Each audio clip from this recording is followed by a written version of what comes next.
So I had a bill drawn, it'd be a constitutional amendment, introduced it, and I thought, well, this would just be great. Everybody will stand in line wanting to vote for this thing. Either you can use your money for capital if you want to, you can use it for maintenance and operation, or you could use it for a combination of the two.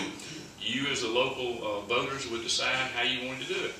And I just thought, man, that would be great, everybody like that. Well, wrong, everybody doesn't like that, because I found out. A lot of the communities, especially your fast-growing ones, are not that interested in it, because they're afraid if you ever start using that for maintenance and operation, that it won't get back to the core function of being for capital projects. But I told them, I said, look, I believe if you let the local folks decide how they want to spend the money, that's the best way to do it. But anyway, there's still some folks there that we disagree about that, but we're going to continue to work on it and see. And the governor has proposed a couple of other things too, like reorganizing some state government, where the governor would appoint the commissioner of agriculture, insurance, and a couple of those things like that. I'm not so sure that's going to get a real warm reception either. I wanted to share, I mentioned to you about some of the fast-growing counties and all. And in our area down here, we've grown maybe a little bit, but not nearly like some of the places in the northern part of the state. And you know, the census is coming up now. So let me just urge you to participate in the census. Be sure that you're counted, and when you have the opportunity to get your information in, be sure you do it, and tell your family and your friends and your neighbors to do that too, because it's very important. It's important to us on the federal level, it's important to us on the state and the local level as well, that we try to get just as good a count as we can. Because probably when the census is done on the state level, if you look at probably the fall line or maybe I-20 from there south all the way down here and on down, we're probably going to lose a couple of state Senate seats and probably 5 or 6 or 7 House seats, because that population is going to be north of that line. So there's going to be more of those folks up there than there are down here, and it's going to affect us that way. So I think that's another reason we want to be sure that we get a good count. Also, you know, United States congressman positions are depend on the census.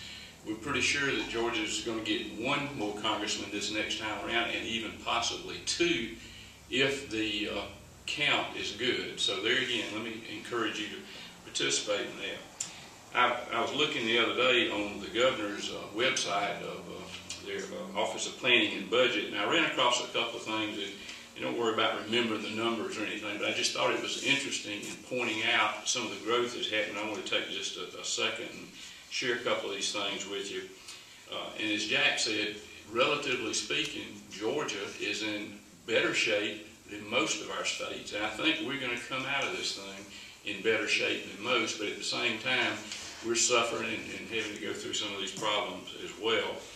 But this talked about Georgia growing between the year 2000 and 2015, 34% to about 10.8 million people. And Georgia will likely become the 8th largest state in the country by the year 2015. 12 counties in Georgia are expected to grow by 75% or more during that period of time. And you can guess which ones they are. They're in the metro area: Gwinnett, Cobb, Fulton, DeKalb, Clayton, Henry, around there. But listen to this. By the year 2015, 1 out of every 11 Georgians will reside in Gwinnett County. 1 out of every 11 people in the state would be living in Gwinnett County. And that one county, the population of that one county would be larger than 79 of the smaller counties in Georgia all put together. So that just kind of shows you what's happening there with that. And I think that's interesting, and shows you that sometimes when Jack and I talk to some of our colleagues and we tell them we think we have a great idea that would be a good thing to do, they say, well, you know, that really doesn't, we don't think that's such a good idea because it doesn't affect us the same way it affects you. So that's just some of the things that we talk about when we're doing that. And one thing, I was talking with the mayors, we were sitting over here, our sales tax revenues like Jack was talking about and some of the things that we're doing. In the House, we passed a couple of measures that I think will help us some in not create a new tax, but collect the tax that's already there. The Revenue Department has a project that they're performing up in Hall County as a pilot project. And what they're doing, they're working with the city of Gainesville and the county of Hall and getting a list from them of all the businesses that are licensed in that county. And then they're going to the Revenue Department and getting a list of all the people in that county who file sales tax returns.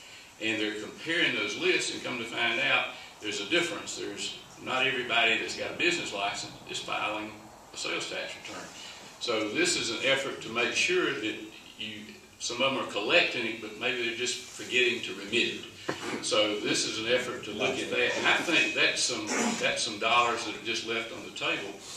An example of how that works, a few years ago, the state used to collect sales tax on motor fuel at the point of sale. Well, they started backing that up and collecting it when the jobber takes his truck out and puts it in the tank, and immediately there was a spike in the amount of sales tax that was collected. So there again, I guess some folks were just forgetting to remit that maybe.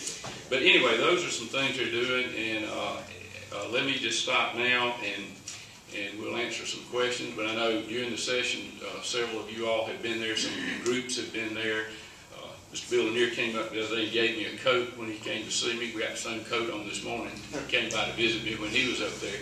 But it's always good to see folks from home that come up there, and we just appreciate the opportunity to represent you in Atlanta. And I'm glad to be here with you this morning. Mr. Mayor, we'll try to answer.